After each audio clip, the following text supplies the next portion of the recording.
Hi అండి, నేను మీ బాలు. ఒక చిన్న మాట.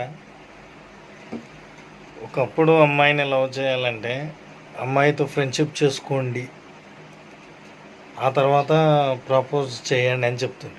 ఎందుకు తెలుసా? అమ్మాయికి అబ్బాయికి స్నేహం కరెక్టే కాదు. ఒకవేళ స్నేహం చేసినా వాళ్ళ బంధం ఏం బంధం తెలుసా? దెబ్బ ఒకటే.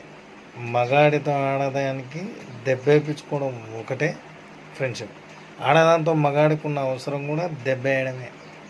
ఇదే ఫ్రెండ్షిప్. ఇది కాకపోతే ఏది లేదు. ఒకవేళ ఆయన అదృష్టం మనం డైరెక్ట్ పెళ్లి చేసుకుంటున్నాం, అది పెళ్ళని సంవత్సరం. అది పెళ్ళి కాకుండా ఫ్రెండ్షిప్ అంటే దెబ్బనే. దెబ్బ కాకపోతే ఏది లేదు. ఇది మీకు కూడా తెలుసు. కొంతమంది ఆడాలకు తెలియదు. నా ముద్దల నా షాప్కి వెళ్ళి కొంతమంది తిరుగుతుంటారు జంగలిగా. ఫ్రెండ్షిప్ అని ఎవడు ఏది ఇప్పిస్తే అవి తినుకుంటూ తిరుగుతుంది. దేశవంతులే.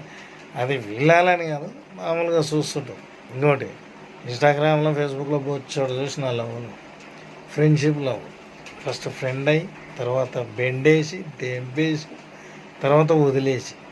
అందుకే నేను చెప్పొచ్చేది ఏంటంటే, అమ్మాయికి అబ్బాయికి స్నేహం అసలు మొగలకే తోస్తానం కరెక్ట్ కదా. ఇంకా ఆడదానికి మొగంతో స్నేహం ఏంది? దెబ్బల సంబంధం తప్పితే ఏంది లేదు.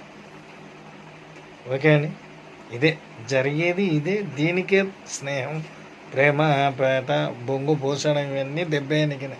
ఇది నిజం. జరిగేది కూడా ఇదే. ఓకే.